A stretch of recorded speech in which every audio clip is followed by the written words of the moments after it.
রাজ্যে এক অরাজক শাসন ব্যবস্থা প্রচলিত হয়েছে, যার জন্য দলের ভেতরেও কোনো নীতি নির্ধারণের প্রশ্ন নাই, আর সারা রাজ্য সরকারেরও কোনো নীতি নির্ধারণের প্রশ্ন নাই। ফলে দলের ভেতরে, যে দলের ভেতরে নীতি থাকে না, নীতি বিবর্জিত যে দল, সেই দলে কখনো শৃঙ্খলা থাকে না। আর এই উচ্ছৃঙ্খল বাহিনী এতদিন সিপিএমকে মারছে, বিজেপিকে মারছে, এখন এরা নিজেরাই মারপিট করছে।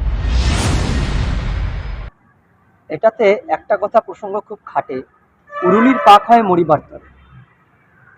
তৃণমূল যে পার্টিটা, সেই পার্টিটার জন্মলগ্ন থেকে একটা জিনিস লক্ষ্য করা গেছে, এই পার্টিটার শুরু থেকেই প্রথমে মানুষকে বলছে মা, মাটি, মানুষ।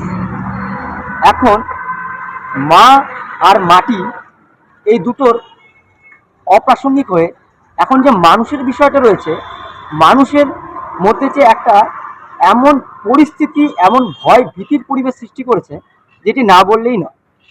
এবং দ্বিতীয়ত একটা কথা বলতেই হচ্ছে যে আজকে যারা তৃণমূলটা করছে, তারা মমতা ব্যানার্জি আদর্শ বা কারোর প্রতি আদর্শিত নয়, তারা নিজেদের স্বার্থ চরিতার্থ এবং জনকল্যাণমূলক নয়, নিজ কল্যাণমূলক স্বার্থে আজকে তৃণমূলটা করছে। যারা যারা ভাবছে যে আজকে তৃণমূলটা যদি করি, আজকে যেই অবস্থা থেকে আছি তার থেকে আমি আরও অনেক বেটার পজিশনে আমি চলে যাই। এবার কীভাবে যাব? আজকে ওই দাদার সাথে যদি থাকি আমি এইটা কামাতে পারবো, সেই কাকুর সাথেই থাকি সেই কামাতে পারবো, ওই বিধায়কের সাথে থাকলে এই কামাতে পারবো, ওই সাংসদের সাথে থাকলে এই কামাতে পারবো। এই খাওয়া খাই কামাকামির মধ্যে সাধারণ মানুষ পড়ে যাচ্ছে একটা বাধ্য হয়ে। এই পরিস্থিতিতে দাঁড়িয়ে একটা এমন বাতাবরণের সৃষ্টি হয়েছে যে যারা যারা এখন এক পক্ষ আরেক পক্ষকে বলছে ও বেশি খেলো, আরেক পক্ষকে বলছে ও মনে হয় আমার থেকে বেশি খেলো। এই খেলো আর পেলোর মধ্যে একটা বিভেদ, দ্বন্দ্বের তো সৃষ্টি হচ্ছেই। এবং আদি 90-এর যে বিষয়টা, সেটা কোচবিহার জেলা নয়, এন্টায়ার পশ্চিমবঙ্গের প্রত্যেকটা জেলাতে গেলে এই সিস্টেমটা আপনি লক্ষ্য করতে পারবেন।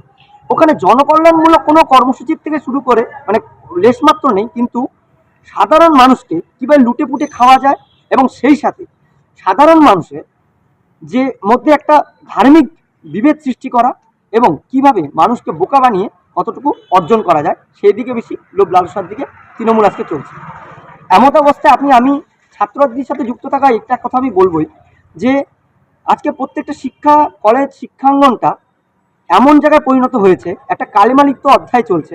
আপনি র্যাগিং থেকে শুরু করে প্রত্যেকটা জায়গাতে থ্রেট কালচার এবং বর্তমান পরিস্থিতিটা এখন ভীতির সৃষ্টি হয়েছে। এখন শিক্ষাঙ্গন আর শিক্ষাঙ্গন নয়, এটা একটা ভীতির পরিবেশ সৃষ্টি হয়েছে।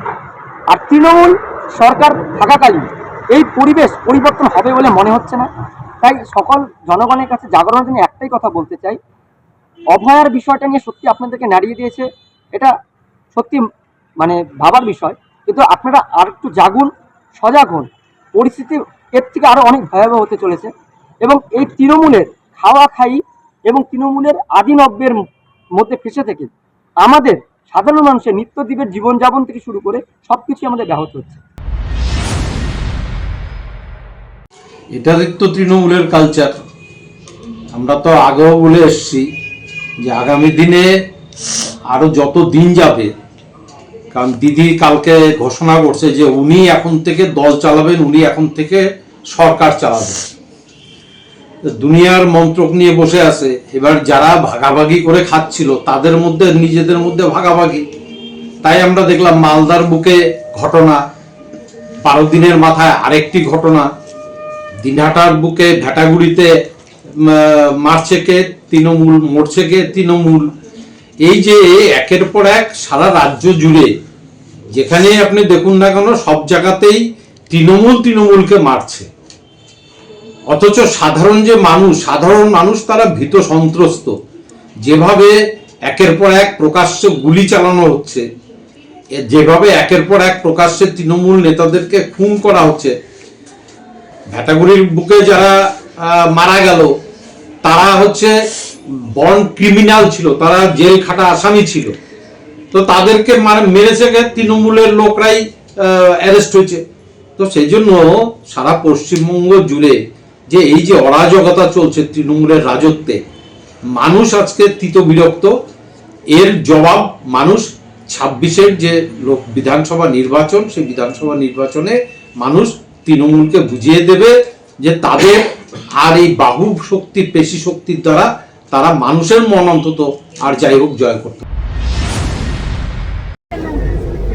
এ রাজ্যে বর্তমান যা পরিস্থিতি, তাতে মারছেও তৃণমূল, মরছেও তৃণমূল। তার মানে হচ্ছে নব্য তৃণমূল এবং পুরানো তৃণমূলের যে লড়াই আমরা যেটা জানতে পারছি, তাতে এটা খুব ন্যাক্কারজনক ঘটনা চলছে। সাধারণ মানুষের অবস্থা তো দূরে থাক, আজকে তৃণমূলের যে অবস্থান, একটা গভর্নমেন্ট চলছে, গভর্নমেন্ট নিজেদের মধ্যে কোনো নিয়ন্ত্রণ নাই, সাধারণ মানুষের জন্য করবে কি? একদিকে চুরিচামারি আর একদিকে এই রকম দুর্বৃত্ত ঘটনা, এটা সত্যিকারের ন্যাক্কারজনক বলে মনে করি।